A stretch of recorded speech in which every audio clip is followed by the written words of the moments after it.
Sudan की फौज ने 2 साल लड़ाई के बाद सदारती महल का कंट्रोल हासिल कर लिया। गैर मुल्की मीडिया के मुताबिक वस्ती खर्तूम में सदारती महल, वजारत खारजा और कई सरकारी इमारतों से RSF बाकियों को निकाल दिया गया, जबकि दारुल हुकूमत के मरकजी हिस्से का कंट्रोल अब फौज के पास है। आलमी मीडिया के मुताबिक खर्तूम में सदारती महल पहले para military group rapid support forces के कब्जे में था। ताहम फौजी हुकाम ने तस्दीक की है कि मरकजी खर्तूम में सदर महल और वजारतों की इमारतों पर मुकम्मल कंट्रोल हासिल कर लिया गया है। और कराची के जुडिशल मजिस्ट्रेट शर्की की अदालत ने सहाफ़ी फरहान मलिक को 4 रोज़ा जिस्मानी रिमांड पर FIA के हवाले कर दिया। निजी चैनल से गुफ्तगू में फरहान मलिक के वकील ने मौक़िफ़ इख्तियार किया कि उनके खिलाफ पहले ही इंक्वायरियां जारी थीं और सिंध हाई कोर्ट ने कार्रवाई न करने के अहकामात भी दिए थे, मगर FIA ने अदालती हुक्म के बरखिलाफ कार्रवाई की। वाज़ेह रहे कि फरहान मलिक नामवर सहाफ़ी और डिजिटल मीडिया प्लेटफॉर्म रफ्तार के बानी और समा TV के साबिक डायरेक्टर न्यूज़ हैं, जिन्हें FIA साइबर क्राइम ने कराची से गिरफ्तार किया।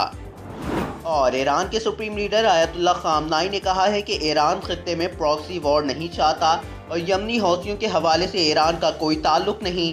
समाजी राब्ते की वेबसाइट पर जारी बयान में कहा कि अगर अमरीका ने इसे जवाब बनाकर ईरान के खिलाफ कोई इक़दाम उठाया तो उसे संगीन नताइज भुगतना होंगे। मजीद कहा, अगर किसी ने ईरान के खिलाफ मज़मूम अज़ाइम रखे तो उसे सख्त नताइज का सामना करना पड़ेगा। और चीफ जस्टिस पाकिस्तान याया आफरीदी ने 8 अप्रैल को जुडिशल कमीशन का इजलास तलब कर लिया। तफसीलात के मुताबिक इजलास में सुप्रीम कोर्ट में 2 नए जजेस की तैनाती पर गौर किया जाएगा, जिन्हें लाहौर हाई कोर्ट से लाने की तजवीज़ ज़ेर गौर है। और मुस्तफ़ा आमिर कत्ल केस के मरकजी मुल्ज़िम अरमगान के वालिद कामरान कुरैशी ने बेटे को सज़ा देने का मुतालबा कर दिया।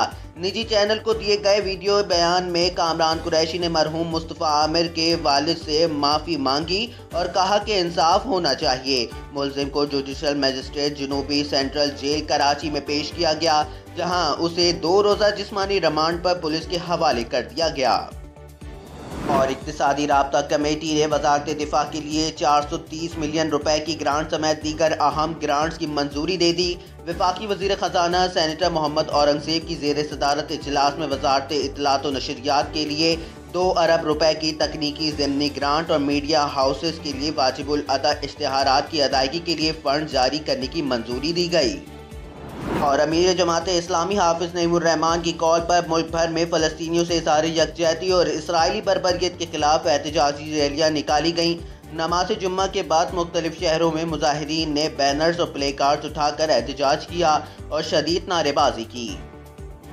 और स्टारलिंक सर्विस जल्द पाकिस्तान में मुतवक्के। स्पेस एक्टिविटी रेगुलेटरी बोर्ड ने NOC जारी कर दिया। ज़राए के मुताबिक एलोन मस्क की कंपनी स्टारलिंक के पाकिस्तान में आगाज़ के लिए तमाम तकाज़े मुकम्मल कर लिए गए हैं और वज़ारत दाखिला के क्लियरेंस के बाद PTA आइंदा 2 हफ्तों में लाइसेंस जारी करेगा।